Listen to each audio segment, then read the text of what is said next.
WRPB and WRPB Studios. So I've spoken a number of times, and one of the things I talk about is my wife's sister does bonsai trees, and we talk about it, and then I find out that Heathcote Botanical, is that what Mm-hmm. it's called, has like this tremendous selection. They do. With me is Vicky Hoyos Yes. from Heathcote Botanical. How are you? Hey, thank you. I'm well, thank you. Okay, so when I heard about that, we got in our car and we drove there, Mm-hmm. and it was Sunday and you were closed. Sorry. That's okay. And then we said, we got to find time during the week because Mm-hmm. you close on Sundays throughout the year, or no? I We're think only we're open November to May on Sundays 12 to 4. okay. So we finally get there, and it was freezing when we went. I mean, it was so cold, and we walked through and we took a bunch of pictures and sent them to my sister-in-law to tease her Mm-hmm. because you can't find a selection like that almost anywhere. Right. But we went back. We took more time when we went back because it was the Christmas lights, Mm-hmm. Garden of Lights. Garden of Lights, is that what it's Mm-hmm. called? Yes. And we walked the whole thing, and it was so beautiful, so well done, and it wasn't freezing. It was freezing when we went, when it was closed on Sunday, which is the summertime. Yeah. Okay, so it was freezing then, and in the middle of the winter, it was nice Yeah. to walk. So my question is, why did you get into this? It's kind of a weird story. I've always worked in social service part of nonprofits, and I had taken an early retirement a few years ago. I had had a business in between nonprofits just to kind of build my own well-being, mental state, make sure I could really, just felt like I needed to grow. And so I took an early retirement after I sold the business, and a friend of mine said, "Hey, I want you to come. I have a little job for you." And I'm like, "Okay, yeah, if I don't have to fundraise, I don't have to do all that stuff, yeah, sure, I'm on board." So I became the operations manager there. And then later that year, she moved on, and I'm like, "Oh, golly." And so after a few months, they appointed me an executive director. And so it's just so different than anything that I've ever done because you walk among the trees and you can see the beautiful flowers blooming, and you can hear the birds chirping, and you can have squirrels and lizards and things running across your path. And it's just a beautiful place to be. So totally different from your nonprofit world, even though it's a nonprofit. It's a nonprofit, so my former life was more about poverty, Hmm. homelessness, things of that nature, and so that can be very wearing sometimes on you. And this is just so different and refreshing, and I have just such a beautiful creative team around me. You know, people say, "Oh, you're executive director. Oh, you must know about plants," and I'm like, "No, Yeah. no." I took horticulture in 12th grade only because a guy I liked was in that class, you know. And the only thing I learned by the end of the year was that he didn't really like me. So, but you have to surround yourself with people who know what they're Right. doing. Yeah. Look, I have Edgar who edits. I can't. I've edited before, but I can't do nearly the job that he does. Mm-hmm. Okay, and we just did a renovation, and it wouldn't have come out like this if it wasn't for my team. Mm-hmm. It's really not always based around me, but for you, it's probably really cool to say, you know what, I'm gonna take 15 minutes and just walk outside. It's beautiful out, Mm-hmm. and look at the plants, and look. It's not like what you do now in your nonprofit world is beautiful. Mm-hmm. What you used to do is depressing, Sure. Mm-hmm. okay, and heart wrenching sometimes. Yeah. Oh, definitely. You know. So, all right. So, what is Heathcote Botanical? Well, Heathcote Botanical has been around since 1986, and it is just a 5-acre piece of property that used to be a former retail nursery. And in 1986, when the Crimmins, who were the people who owned it, were moving out and retiring, there was a group of women who felt like that was such a robust green space in the midst of urban environment that they didn't want to see anything happen to it, and so they formed the nonprofit Heathcote. And so, as you alluded to, that the bonsai collection, we are the largest public display of bonsai in the United States. So there are other entities that have bonsai collection that are bigger, but not on public display. Ah, And okay. so that we put the qualifier in their public display. So we have 128 trees. Wow. Our oldest is over 200 years, followed by a buttonwood that's about 150 years old. So that's really what our claim to fame is that uniqueness that brings people into the gardens. But I mean, the gardens offer so much more than just the Hmm. bonsai. Hmm. You know, what I've learned, ironically enough, is that sometimes the pots that they're in cost more than the plants themselves, the trees themselves. Sometimes, yeah, Yeah, I was like, yeah, yeah. but the thing is, how doing bonsai is like having kids. They take Constant. constant attention. Hmm. Okay, now I have one Oh, okay, good for you. that I Yeah. got for one of my clients that was here, and he has a store that does exotic plants, and he had one bonsai, and he gave it to me. And the problem that I have with it is that it's kind of cool, but it sits in the bathroom because I have two cats, and they would chew on it and pull the leaves off. So I'm going to bring. Keep forgetting, but I'm going to bring it to the studio. Hmm. Um, what I learned about is that most people kill them because they overwater them, Hmm. and you can't overwater them. And there are so many different kinds and different shapes and different sizes. And do you have a whole? Okay, so who takes care of them really? We have Well, a bonsai curator that comes in a couple of times a week. okay. The actual collection came to us through James Smith. He had a retail nursery in Vero Beach.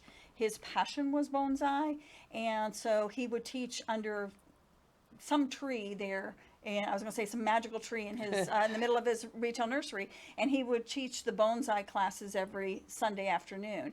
And so Tom was a student of his, and when Mr. Smith became older, he bequeathed us about 110 of the original Wow. bonsai that we have because he wanted some place that was going to nurture and take care of it. Right. Hmm. People who do bonsai are very, very nurturing with their plants and very protective.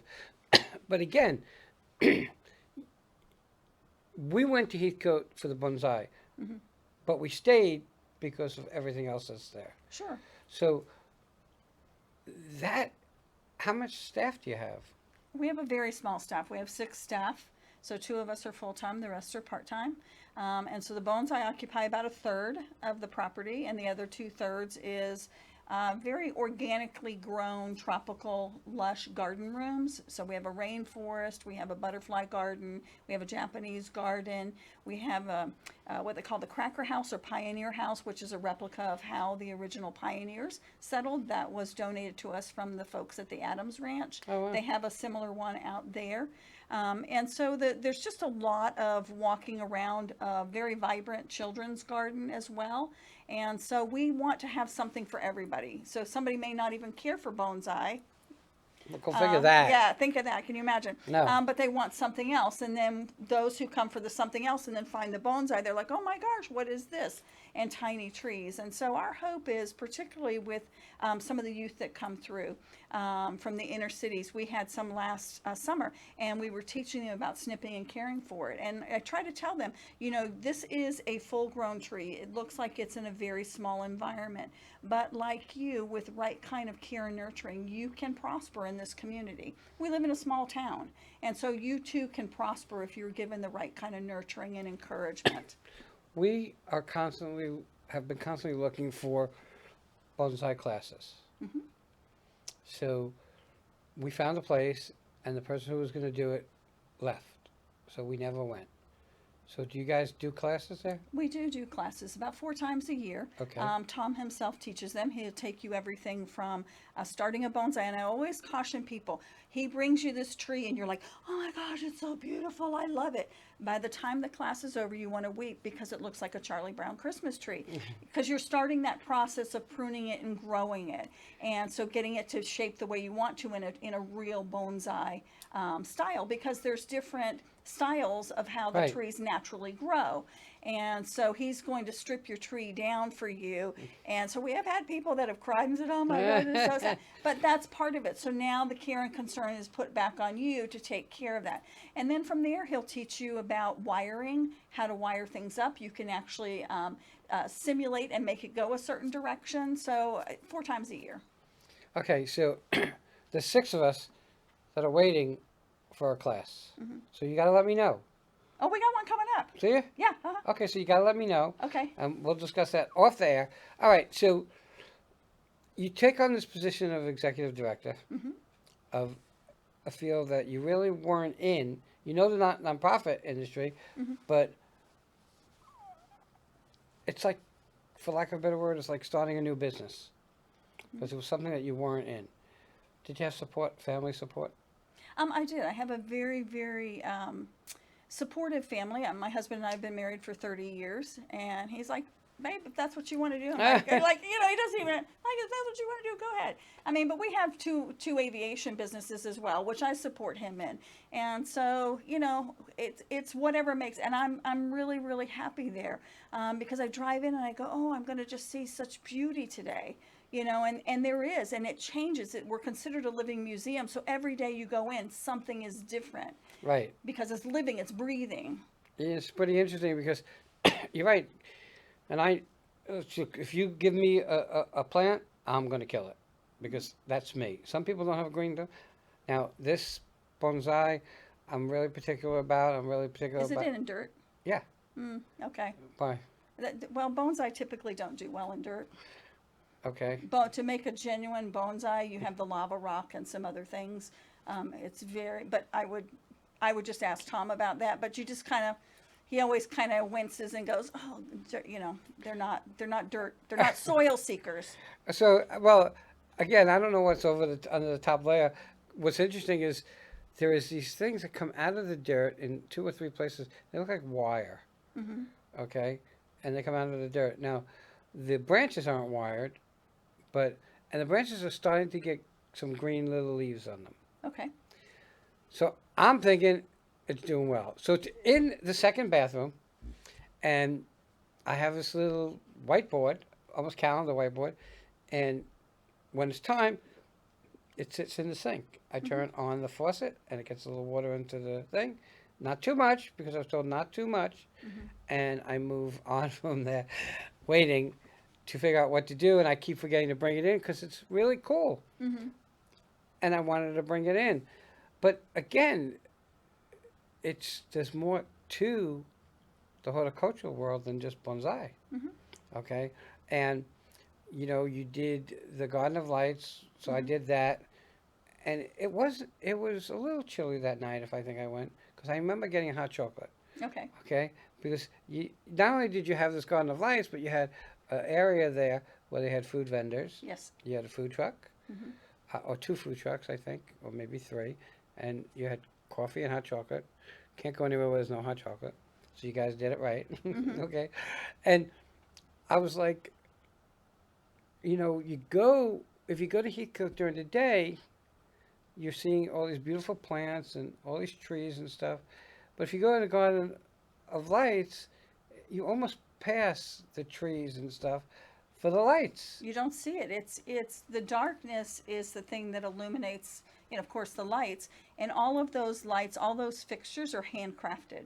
So we have a team of 27 volunteer illuminators who all year are making these handcrafted lights. Oh, wow. They total just under 1 million lights. So every garden room has its own theme. And so it's a walking tour. So you go at your own pace, and you want to go down and have your hot chocolate. You can thank my husband because he's the one who, like, you got to have your hot chocolate. Because we're not coffee drinkers. You got to have hot chocolate. You're a smart Yeah, guy. yeah. Or you have some other beverage and you have food, and then you continue walking around. And if you had kids or grandkids, you stop for Santa. We have music playing. I got my picture with Santa. Did you? Okay. Of course. Okay. Can't Very pass cool. on getting a picture Yeah. with Santa. Yeah.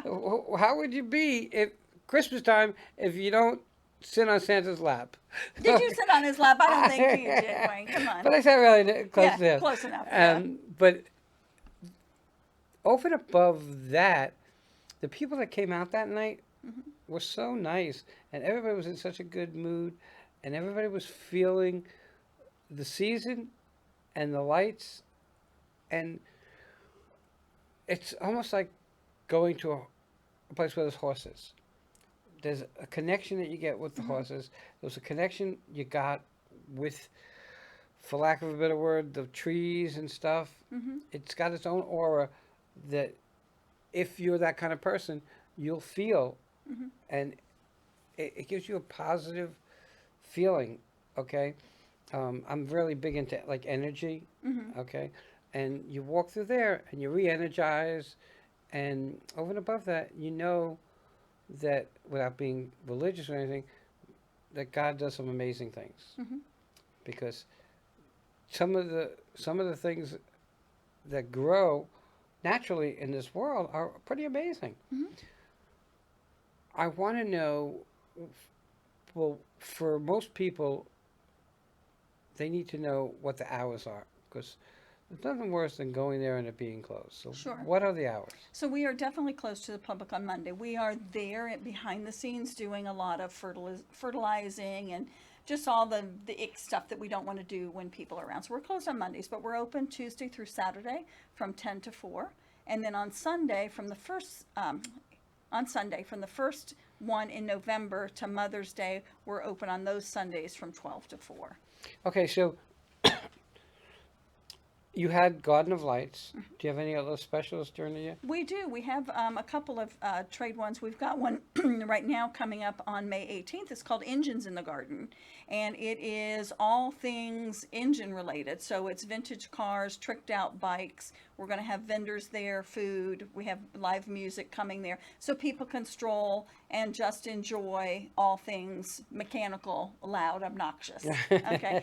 We also do Fall Garden Fest, which is everything plant. So all of our vendors come out, and so you'll have an orchid vendor, and you'll have a bromeliad vendor, and you'll have a lady who makes earrings out of natural whatever. So everything, all things that. And then we just finished in March Tea in the Garden, which is all the ladies' favorite, where we actually block off the whole patio in front of the historic Heathcote house, and we have tea in the gardens for a couple of hours. Oh, how cool! It's a beautiful venue. For sure. So, do people get married there?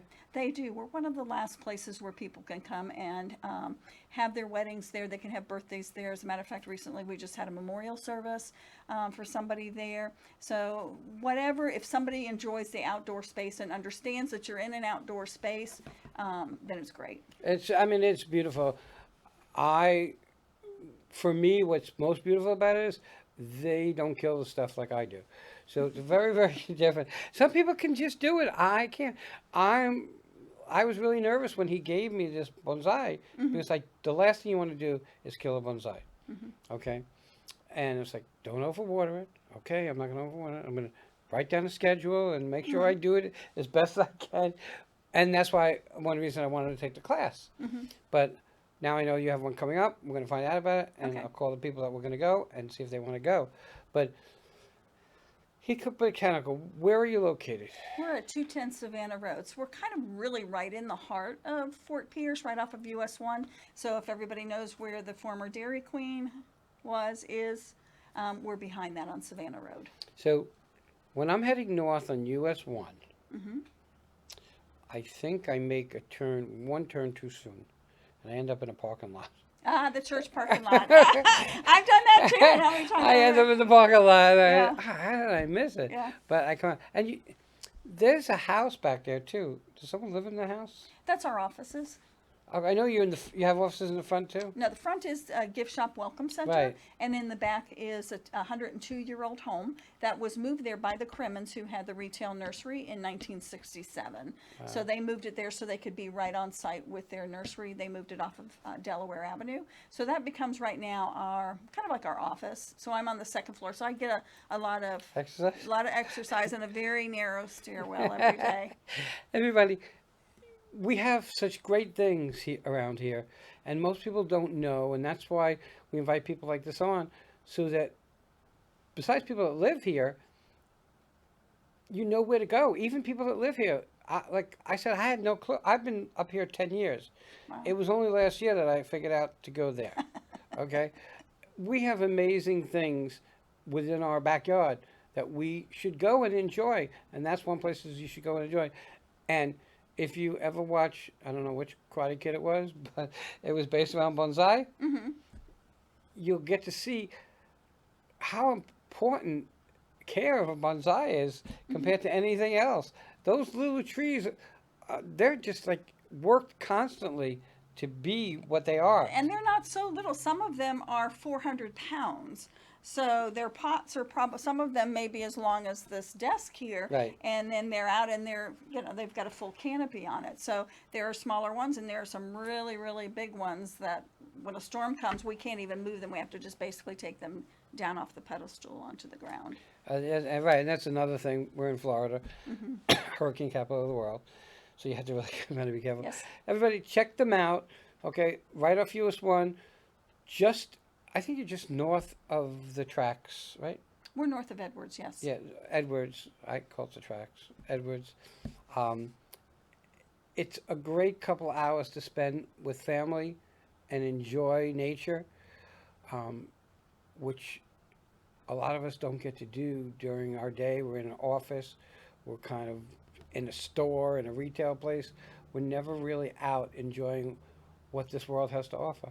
Vic, I want to thank you for coming on. Oh, thank you. Everybody check them out. Heathcote Botanical. We'll be right back.